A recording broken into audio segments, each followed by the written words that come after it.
Hey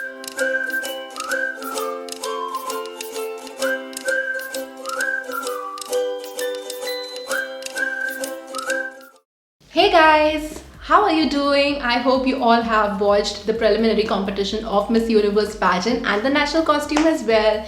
So I'm doing a recap of the prelims. I couldn't record my live commentary for the prelims, so I have my few favorites here and I want to talk about them. So let me start with the swimsuit competition. First of all, I have to talk about the stage. I am so impressed with the fact that Miss Universe has finally created a stage which looks very appealing, which looks very star-studded, and I am very happy with how the production went in the prelims, and I'm expecting a lot more in the finale. So I was very happy with the competition, how it began, and the opening number, the costumes which were given to the girls, beautiful, amazing, absolutely amazing. So let me start with the swimsuit competition. I think Brazil was one of my very disappointing favorites in the prelims. I mean, I had huge expectations from Brazil and she did perform well, you know, it won't be a bad performance, but I had huge expectations from her and she has that beautiful face. So I was not really happy with how Brazil turned out in the prelims, especially in swimsuit. When we talk about Chile, she was amazing. Colombia, Curacao was good too. Czech Republic, this lady is beautiful. She looked amazing in the prelims, but because of the very tight competition, you know, there are so many delegates and only 16 spots, where I think 2 spots are the fan votes. So I don't think that Czech Republic will make it, but I definitely want to see her coming back to a pageant like Miss Supranational, because she has a very gorgeous face which will suit the pageant. So I think that Czech Republic was good too. If we talk about Dominican Republic, again, a decent performance. France was such a beautiful surprise because she was so severely ill and she was fighting with COVID, and despite of that, she gave a brilliant performance in the prelims. So hats off to you, woman. Now, if we talk about Kenya, such a major revelation Kenya was, and I had huge expectations from Namibia, the Bahamas, and South Africa from the African continent. But it was Kenya who nailed the competition in both the rounds from the African continent. So Kenya definitely came as a dark horse. She surprised and in a beautiful way. Same goes with Portugal. Portugal was also very good, although I couldn't include her in my top 16 again because it was a very tough batch, so it was quite difficult. But Portugal also gave a decent performance. I did not expect her to perform so well. Then we have Mexico. I was very disappointed with Mexico, you know, and if you have watched my previous predictions, in that video I have said that if Indra Meza wouldn't have won the title of Miss Universe, Deborah would have definitely won the crown. And I so regret that after watching her performance. She definitely has a beautiful face, but she couldn't live up to the expectations of the back-to-back fight. So I was utterly disappointed with how Mexico performed in the prelims. Then we have Namibia. Again, a good performance.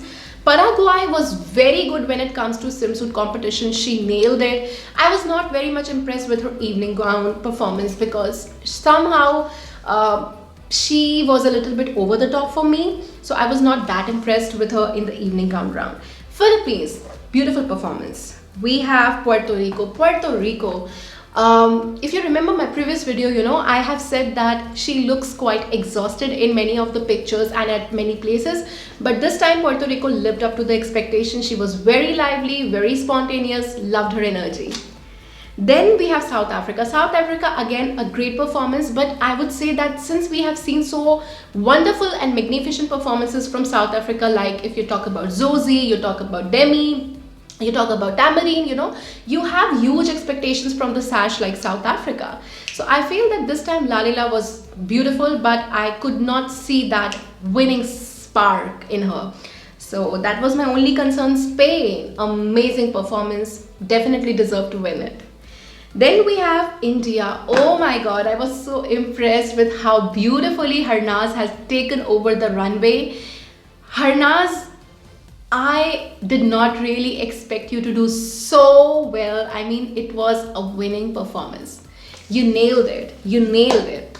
Thailand, I think she performed exceptionally well in the swimsuit competition, but when it came to the evening gown, I was not impressed with the choice of gown she made and how she literally made no effort in terms of her expressions, in terms of her poise. I was not impressed, and although she may be a great speaker, but girl, we also need you to perform on the prelim stage. So I was not very much impressed with Thailand. Bahamas, beautiful representative, and I feel that she can definitely place her country for the first time ever in the history of Miss Universe pageant. USA is mind-blowing, and her whole aura, her whole personality, she is just herself on the stage, and that is what makes me quite happy when I look at her. Talking about Venezuela, amazing performance, proved the sash of Venezuela's strength and grandeur. Vietnam, again a stunner, loved her. Belgium was quite good too. When I talk about the evening gown performance, again, I felt that Colombia was a little bit slow in terms of pace, and that's why I feel that she could have given a little bit better performance, and hence, in my final prediction, she is now not leading at the #1 spot, although she has the potential to race up to top 1, or top 2. But nonetheless, if we talk about India, she has that star quality. And although national costume rounds do not count, but the way she carried her costume, it was so queenly, so regal and royal. Loved. Kenya might not have the best gown and the best hairstyle, but I feel that anyway, Kenya came as a revelation to me, and I have said this in my final predictions as well. When I talk about Paraguay, I was very impressed with her swimsuit, as I've already said, but I was not very much impressed with the evening gown performance. Spain, I expected a lot more from her when she reaches the headram. At that time, I expected some more expressions and something extra from her, as everybody wants her to win the title of Miss Universe 2021. So I expected a little bit more from Spain. Nonetheless, she did perform brilliantly. Now, when I talk about USA, again, amazing. Vietnam was stunning in the evening gown performance. I completely loved her aura. And Belgium, this lady, she performed so well in the evening gown round despite of being given such an average and ill-fitted gown. She did a fair job with it. So all in all, I think the preliminary competition gave us a clear idea of who are the standouts. Many of the frontrunners did not stand out in the prelims. And I would say that this is not a very strong batch as it was in 2020 edition, in the 69th edition of Miss Universe, because many candidates were neck to neck fighting with each other, which is not the case here. And there are 3-4 standouts like India, USA, Spain, Puerto Rico, Colombia, Paraguay, and Vietnam. Other than these candidates, it's very easy to prepare a top 5 or a top 10 list this time. I would say it's not that difficult. So these were my thoughts, my review, and my comments on the prelim nights of Miss Universe 2021. Tomorrow morning, we'll be having a new Miss Universe. Andrea Meza will pass on her crown. What are your thoughts on the prelims? Who performed well according to you and who did not? Leave down your thoughts in the comments. I'll see you guys pretty soon. Bye-bye.